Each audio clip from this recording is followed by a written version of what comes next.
E aí, beleza? A gente vai continuar a nossa leitura de Lucas 1 e o tema de hoje é ser é diferente de estar. A palavra ser é diferente de estar. Na língua inglesa, a gente na escola aprende o amado verbo to be. E no verbo to be, ser e estar, eles são usados na mesma palavra, né? Uns exemplos. Você está aqui, em inglês pode ser you are here. O are é usado como no verbo estar, no caso está. Você está aqui, you are here. Está, are. Você é linda, you are beautiful. Só que você está linda também pode ser you are beautiful. E isso dá uma confusão na nossa mente, porque no português a gente usa palavras diferentes para ser e estar. São dois verbos diferentes, só que no inglês é a mesma palavra.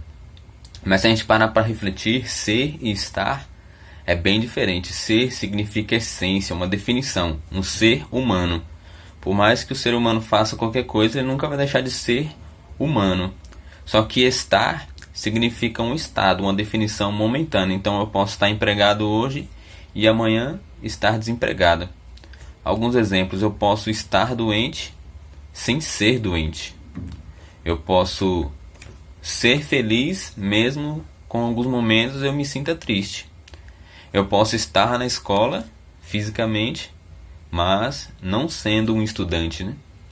Eu posso frequentar a igreja sem estar conectado com Deus. Eu posso estar cantando louvores a Deus, mas minha mente e meu coração muito longe daquela letra, daquele momento de adoração a Deus. Você pode estar assistindo esse vídeo, mas pensando em fazendo muitas outras coisas que podem estar roubando a sua atenção. Eu posso estar fazendo esse vídeo aqui, mas minha cabeça e minha motivação, meu coração em outro lugar. Então isso é muito perigoso, porque a gente pode estar sendo iludidos pela nossa agenda, pelas nossas práticas, mas o nosso coração pode estar distante de Deus, né? Há uma grande distância entre estar na igreja e ser igreja do Senhor, né? A gente vai ver um episódio na palavra de Deus que mostra um homem que estava na presença de Deus, mas não estava conectado com Deus. Lá em Lucas 1, a gente vai ler do 5 ao 25. Lucas capítulo 1, 5 ao 25, a gente vai ler na NVI. No tempo de Herodes, rei da Judéia, havia um sacerdote chamado Zacarias, que pertencia ao grupo sacerdotal de Abias. Isabel, sua mulher, também era descendente de Arão. Ambos eram justos aos olhos de Deus, obedecendo de modo irrepreensível todos os mandamentos e preceitos do Senhor.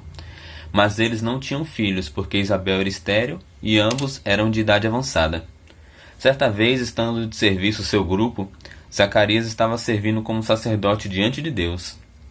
Ele foi escolhido por sorteio, de acordo com o costume do sacerdócio, para entrar no santuário do Senhor e oferecer incenso. Chegou na hora de oferecer incenso, o povo todo estava orando do lado de fora. Então um anjo do Senhor apareceu a Zacarias, à direita do altar de incenso. Quando Zacarias o viu, perturbou-se e foi dominado pelo medo. Mas o anjo lhe disse: Não tenha medo, Zacarias. Sua oração foi ouvida. Isabel, sua mulher, dará a você um filho, e você dará o nome de João. Ele será motivo de prazer e de alegria para você, e muitos se alegrarão por causa do nascimento dele, pois será grande aos olhos do Senhor. Ele nunca tomará vinho nem bebida fermentada, e será cheio do Espírito Santo, desde antes do nascimento. Fará retornar muitos dentre o povo de Israel ao Senhor, o seu Deus. Irá adiante do Senhor, no espírito e no poder de Elias, para fazer voltar o coração dos pais a seus filhos e os desobedientes à sabedoria dos justos, para deixar um povo preparado para o Senhor. Zacarias perguntou ao anjo: Como posso ter certeza disso? Sou velho e minha mulher é de idade avançada. O anjo respondeu: Sou Gabriel, o que está sempre na presença de Deus. Fui enviado para transmitir a você essas boas novas. Agora você ficará mudo, não poderá falar até o dia em que isso acontecer, porque não acreditou em minhas palavras, que se cumprirão no tempo oportuno. Enquanto isso, o povo esperava por Zacarias, estranhando sua demora no santuário. Quando saiu, não conseguia falar nada. O povo percebeu então que ele tivera uma visão no santuário.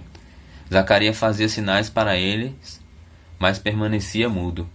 Quando se completou seu período de serviço, ele voltou para casa. Depois disso, Isabel, sua mulher, engravidou, e durante 5 meses não saiu de casa, e ela dizia: Isto é obra do Senhor. Agora ele olhou para mim favoravelmente, para desfazer minha humilhação perante o povo.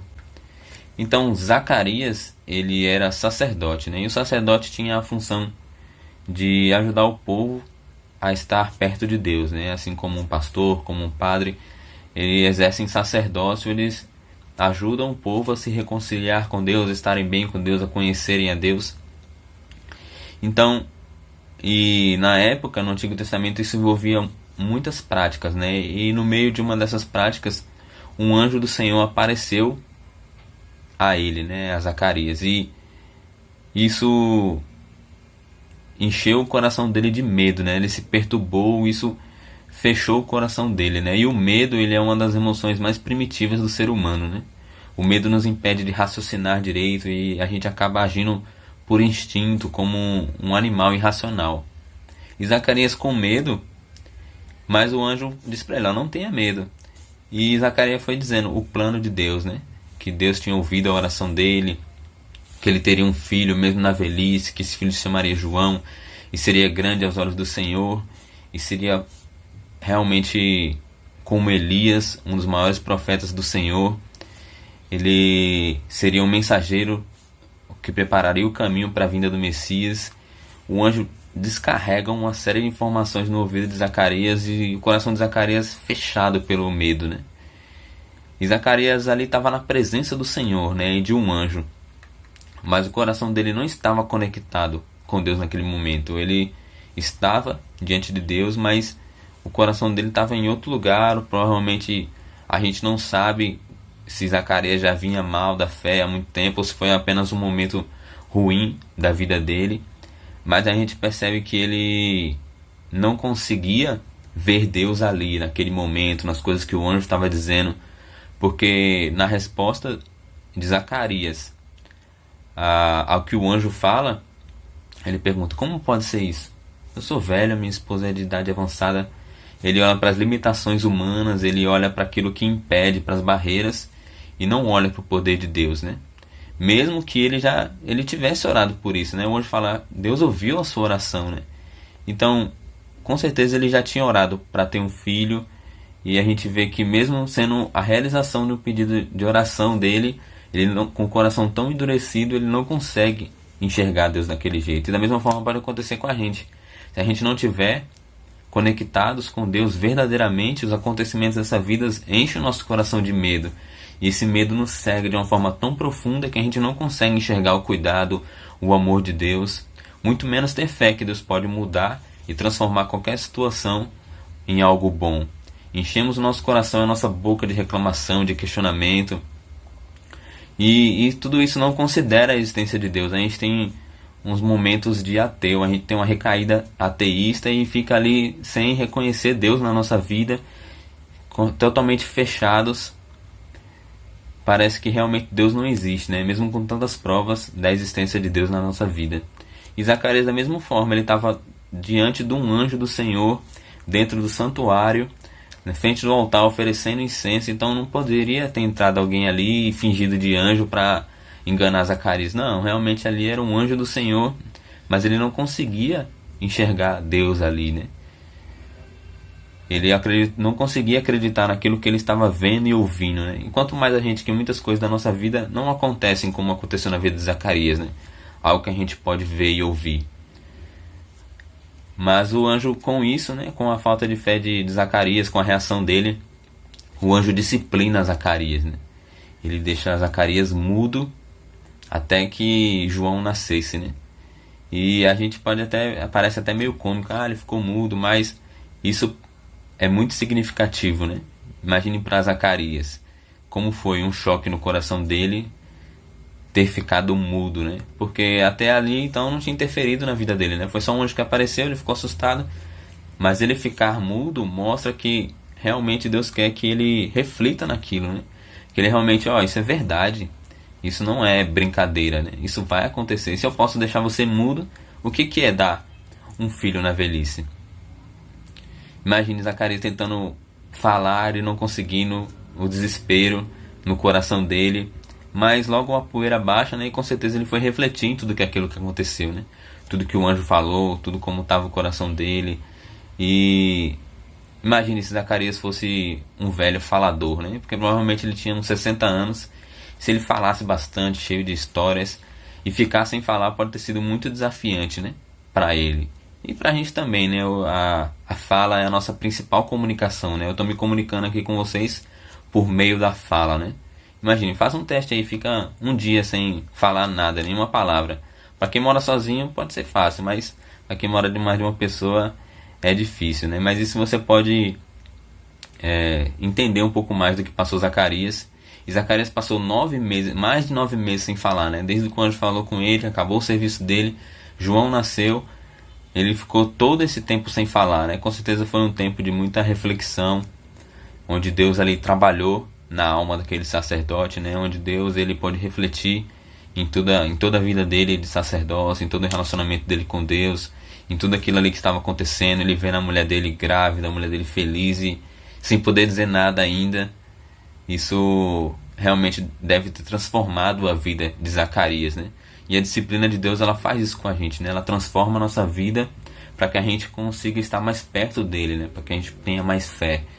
A disciplina de Deus não é só um castigo, mas é uma disciplina que tem um propósito de nos aproximar de Deus, né? Só que na vida a gente também tem, né, disciplinas. Deus também disciplina a gente. Deus nos priva de algumas coisas. Temos choques na nossa vida, né? Situações que a gente não esperava, que mexem com o nosso ser, né? E tudo isso tem o propósito de nos levar a refletir mais na nossa vida com Deus, no que realmente importa. Assim como a gente está vivendo essa pandemia ainda, do nada a gente teve que ficar em casa, do nada a gente teve um monte de notícia ruim, do nada a gente perdeu os nossos empregos, a nossa renda, do nada a gente não pode mais se reunir como igreja, não pode mais se reunir com a família, com os amigos, do nada a gente perdeu entes queridos. Então isso mexe com a gente, né? Só que Deus tem cuidado de nós. Tudo isso serve para a gente refletir na eternidade, né? Que esse mundo realmente ele vai de mal a pior, né? Por mais que a gente busque a melhora, que a gente busque coisas boas, mas esse mundo já está afadado à destruição, né? Mas a gente pode ter em Deus a esperança nessa terra e também a esperança da eternidade, né? Só que muitos e nessas dificuldades têm endurecido seu coração, se questionando: como pode Deus permitir uma doença dessa que pare o mundo? Como pode a gente passar mais de 6 meses da nossa vida e a nossa vida não voltou ao normal? Como pode mais de 1 milhão de pessoas morrerem por essa doença? E a gente não sabe, né? A gente não tem todas as respostas. A gente só tem aquilo que é necessário, né? A Bíblia nos dá as respostas que precisamos. E as que não precisamos, a que a gente não precisa, a gente precisa ter fé.